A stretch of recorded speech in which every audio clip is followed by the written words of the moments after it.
नमस्कार और welcome to world affairs. मैं हूं प्रशांत धवन। आप में से कई लोगों ने रिक्वेस्ट करी कि ये जो पर्टिकुलर टॉपिक है मैं कवर करूं कि रिसेंटली इंडिया ने सीक्रेटली एक न्यूक्लियर सबमरीन लॉन्च क्यों करी है। इसको लेकर बहुत सारी मिस इन्फॉर्मेशन भी आज के समय है, काफ़ी आर्टिकल्स में और जगह भी, जहां पर लोग ये मान रहे हैं कि बस ये सबमरीन सीक्रेटली हमने लॉन्च करी है ताकि पाकिस्तान चाइना को ना पता लगे कि हमने लॉन्च कर दी है। जबकि सारे आर्टिकल्स यहाँ पर पब्लिश हो रहे हैं कि India quietly launches third Arihant class nuclear powered submarine. तो ऐसे तो देखिए, जो ये आर्टिकल है, जो मीडिया में इमेजेस हैं, इन सब ने भारत सरकार का प्लान खराब कर दिया ऑब्वियसली, जो किया नहीं है। ऑब्वियसली यहाँ पर ऐसा कुछ नहीं है कि हमने सीक्रेटली कोई सबमरीन लॉन्च करी है जिससे हम सरप्राइज अटैक करेंगे वगैरह।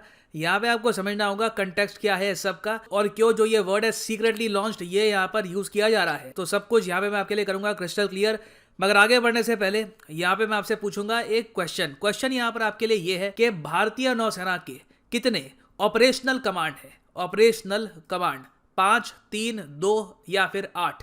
कमेंट सेक्शन में करिए उत्तर। सही आंसर आपको मिलेगा वीडियो के एंड में। ना जो ये न्यूक्लियर पावर्ड सबमरीन है, इसके बारे में इंडिया की फैसिनेशन बहुत जरा बढ़ गई थी 1971 वॉर में। 1971 वॉर में आप सबको पता होगा, एक ऑलमोस्ट एक लेजेंड बन चुकी है इंडिया में कि कैसे यूएसए ने एक बार को पाकिस्तान को बचाने के लिए जो अपना एयरक्राफ्ट कैरियर है यूके के साथ ये रवाना कर दिया था, और इंडिया को ये लोग बॉम्ब करने वाले थे, सदर्न इंडिया को बॉम्ब करने वाले थे। मगर तभी यूएसएसआर ने अपनी न्यूक्लियर पावर्ड सबमरीन डिप्लॉय कर दी इंडियन ओशन में, और इस तरीके से इन सबमरीन्स ने इंडिया को डिफेंड किया अगेंस्ट अमेरिकाज एयरक्राफ्ट कैरियर। तो उस टाइम से इंडिया ने यह डिसाइड कर लिया था कि इवेंचुअली हमको भी ऐसी सबमरीन्स बिल्ड करनी होगी। ये बहुत ही अच्छा टूल है, न्यूक्लियर पावर्ड सबमरीन है। इसका मतलब ये है कि डीजल इलेक्ट्रिक सबमरीन की तरह इनको हर कुछ हफ्तों में पानी की सतह पर आने की आवश्यकता नहीं है। ये बहुत लंबे समय तक, कई महीनों तक आराम से पानी के नीचे रह सकती है, बहुत कम आवाज करती है, इसको डिटेक्ट कर पाना बहुत ही मुश्किल है। उसके अलावा अगर हम ऐसी सबमरीन से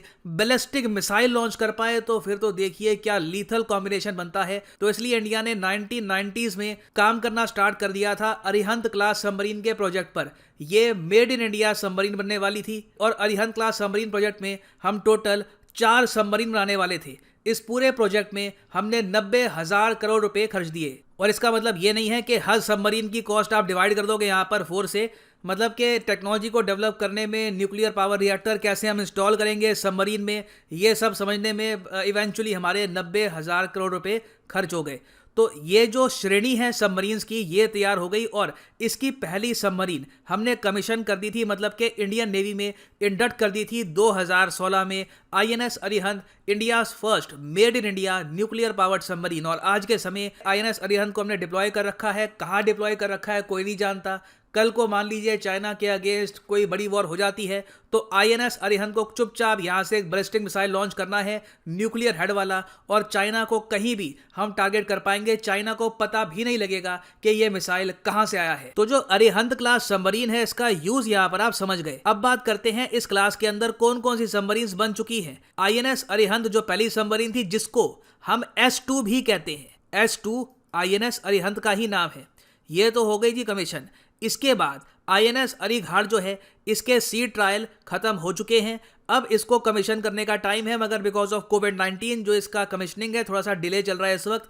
क्योंकि देखो, जब भी ये भारी भरकम बड़ी सबमरीन्स जिनका डिस्प्लेसमेंट वेट अभी इन दोनों का तो आप अगर देखो तो 6,000 टन है, दे आर ह्यूज सबमरीन्स। जब भी इनकी कमीशनिंग होती है तो डिफेंस मिनिस्टर, पीएम यहाँ पे मौजूद होते हैं, तो इसलिए कोविड-19 की वजह से इसकी कमीशनिंग थोड़ी सी डिले हो गई है। इसके बाद जो है ना, S3 के बाद आज के समय अब बात चल रही है S4 की। अभी जो यहाँ पे बात कर रहे हैं ना कि सीक्रेटली लॉन्च हो गया है, कुछ सीक्रेटली हमने सबमरीन लॉन्च कर दी है, ये S4 है, अरिहंत क्लास सबमरीन है। और यहाँ पे आपको समझना होगा, लॉन्च जब हम वर्ड यूज करते हैं तो इसका मतलब ये नहीं है कि रेडी टू गो अब तो ये अटैक करेगी। जब हम नेवी के केस में यूज करते हैं वर्ड लॉन्च, तो इसका सिंपली मतलब ये है कि जो पूरा ढांचा है यहाँ पर सबमरीन का, इसको हमने अब पानी में डाल दिया है। पानी में ये तैरने लायक अभी के लिए तो बन गया है, मगर अभी भी इस पे काफी काम होना है। एक नेवल वेसल, चाहे कोई फ्रिगेट हो, डिस्ट्रॉयर हो, एयरक्राफ्ट कैरियर हो, सबमरीन हो, इसके 5 प्रोसेस होते हैं। पहला तो होता है उसको ले डाउन करना, फिर होता है लॉन्च करना। लॉन्च अब रिसेंटली करी गई है, ठीक है। अब बेसिकली क्या है कि सैटेलाइट इमेजेस से अमेरिकन मीडिया ने कहा है कि हाँ, अब हमको S4 ना पानी में दिख रही है। तो अभी इसका यह मतलब नहीं है कि इसको यूज करना स्टार्ट कर दिया है, ठीक है। ये जो रिपोर्ट में ये आप देखोगे बात लिखी हुई है। अभी इसके सी ट्रायल होंगे, सी ट्रायल में लगेंगे कुछ महीने, साल भी लग सकता है। उसके बाद सी ट्रायल कंप्लीट होंगे, 2-3 साल लग जाते हैं उसको होने में। फिर जब तक सी ट्रायल कंप्लीट होंगे कुछ और भी यहाँ पर काम होगा, 2-3 साल और बीत चुके होंगे। इवेंचुअली ये जो S4 है जिसकी हम बात कर रहे हैं ना, ये इंडियन नेवी में शामिल होगी आज से 2 साल बाद 2024 में। तो थोड़ा सा अभी टाइम लगेगा। अब यहाँ पर आप पूछोगे मगर फिर भी मीडिया ये वर्ड क्यों यूज कर रहा है, क्वाइटली? S4 क्वाइटली क्यों लॉन्च हुई है? कुछ तो सर होगा ना इसमें खास।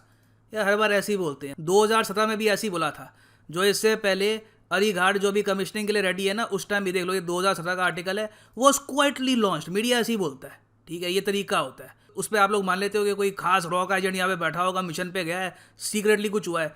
तो अगेन यहाँ पे इस टॉपिक से रिलेटेड मुझे बहुत रिक्वेस्ट आई है कि सर बताओ यहाँ पर हुआ क्या। फिर मैंने ये भी देखा अपने यहाँ ये भी रिवाज है, आर्टिकल की हेडलाइन पर भी काफ़ी वीडियोस बन जाती हैं, उस पर लोग मिस इन्फॉर्मेशन दे रहे होते हैं कि हाँ सीक्रेटली हम चाइना को एक्चुअली चकमा देना चाहते हैं। तो अगेन मैं बस आपको रॉ फैक्ट्स बता रहा हूँ, ठीक है। बाकी हाँ, मैं थोड़ा सा ये बोल दूँ, डिफेंस सर्कल्स में S4 को लेकर उत्साह इसलिए है क्योंकि इसके बाद आएगी S5। अब यहाँ पे आप कहोगे तो क्या खास बात हो गई, फिर S6 भी आएगी, 7 भी आएगी, S5 में क्या खास बात है?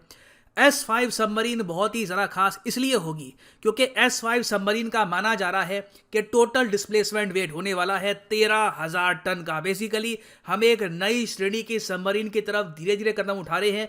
जो डिफेंस न्यूज़ को जेन्युइनली लोग फॉलो करते हैं वो एक्चुअली वेट कर रहे थे कब ये S4 का जो सारा काम वगैरह है सब खत्म हो, उसके बाद देश का फोकस होगा S5 पर। क्योंकि जो ये 13,000 टन की सबमरीन है, आप समझ सकते हैं ज़्यादा मिसाइल कैरी कर पाएगी। It will be a monster in the sea. और इंडिया की जो ओवरऑल न्यूक्लियर डिटरेंस कैपेबिलिटी है, इसको ये बहुत ही ज़्यादा बढ़ा देगी। और हाँ, यहाँ पर मुझे एक बात ऐड करनी होगी कि ऑल्दो जो ये अरिहंत क्लास सबमरीन्स हैं, they are made in India, Indian technology से बनी है, मगर इसमें रशिया का रोल रहा है। ये बात काफ़ी हद तक ऑब्वियस थी क्योंकि जब INS अरिहंत को इनिशियली लॉन्च किया गया था, उस टाइम हमने ये देखा कि रशियन नेवल डिज़ाइन टीम यहाँ पर मौजूद थी और उस वक्त के रशिया के जो एम्बेसडर थे टू इंडिया वो भी मौजूद थे। तो रशियन इंजीनियर्स, डिज़ाइनर्स यहाँ पर काम करते रहे हैं इंडियन डिज़ाइनर्स के साथ। ऑब्वियसली उनका बहुत ही बड़ा रोल नहीं था, मगर पीछे से उन्होंने कुछ ना कुछ सपोर्ट प्रोवाइड करी है। उसके अलावा एग्जाम में काफ़ी बार यही पूछते हैं कि अरिहंत क्लास सबमरीन में कौन से मिसाइल हम यूज़ करते हैं। तो देखिए यहाँ पर जो बैलिस्टिक मिसाइल हम यूज़ करते हैं, जो मैंने आपको दिखाया था एनिमेशन से, जो चाइना को हिट करेगा, ये है K-15 missile, SLBM, submarine launch ballistic missile. अभी हम लोग एक और मिसाइल पे काम कर रहे हैं, ये अंडर कंस्ट्रक्शन है, ये है SLBM। ये जब हो जाएंगे रेडी तो उसके बाद जो हमारी S5 वाली सबमरीन होगी ना, जिसका हम वेट कर रहे हैं, ये 8 K4 SLBM कैरी कर पाएगी या फिर 24 K-15 कैरी कर पाएगी। मतलब कि 24 के 24 अगर खाली कर दिए ना न्यूक्लियर वॉरहेड के साथ, दुनिया का कोई देश नहीं बचेगा, चाहे कितना भी बड़ा हो। एक न्यूक्लियर सबमरीन ही काफ़ी है पूरे देश को ख़त्म करने के लिए ना। वापस आते हैं हमने क्वेश्चन पे कि इंडियन नेवी के कितने ऑपरेशनल कमांड्स आपको मिलेंगे। तो सही उत्तर यहाँ पे है option B is the right answer. 3 आपको मिलेंगे इसके नेवल कमांड्स। कौन कौन से हैं? एक तो western naval command in Mumbai, eastern naval command headquartered in Visakhapatnam, फिर southern naval command headquartered in Kochi. Southern naval command वैसे मैं आपको ये बता दूं ट्रेनिंग से रिलेटेड है। जो मुंबई नेवल कमांड है ये संभालता है अरेबियन सी को, जो विशाखापट्टनम वाला नेवल कमांड है ये संभालता है बे ऑफ बंगाल को। और फाइनली यहाँ पर मैं ये भी ऐड कर दूं कि कल रात 12 बजे, कल 3 तारीख है, कल रात 12 बजे जो 22% डिस्काउंट है ऑन अनअकैडमी कोर्सेज, ये हो जाएगा खत्म। तो कमेंट सेक्शन में जाओ, यहाँ पे आपको मिलेगा ये लिंक, इस लिंक पे करो क्लिक और यहाँ पे आप परचेज कर पाएंगे UPSC combo package with 22% discount. Usually आप अगर देखो तो यहाँ पर आपको मिलता है 10% डिस्काउंट अगर आप यूज करते हैं code PD10। But since 2022 start हो चुका है तो अनअकैडमी ने यहाँ पर एक स्पेशल ऑफर निकाला है जिसके अंडर आपको मिलेगा 22% discount if you use the code PD10। यहाँ पर आप देख पाओगे प्राइसेस बहुत ज़रा गिर जाएंगे। जो 36 महीने का कोर्स है आप परचेज कर सकते हैं for just 2,264 rupees per month. इसमें आपका prelims, mains, optional of course जो भी आपकी चॉइस का हो सब प्रॉपरली कवर होता है। So use the code PD10 and save your hard earned money. इतना बड़ा discount by the way Unacademy ने इससे पहले दिया नहीं है, मोस्ट प्रॉब्ली लगता नहीं है इन द फ्यूचर भी ऐसा डिस्काउंट आने वाला है। So make the most of it.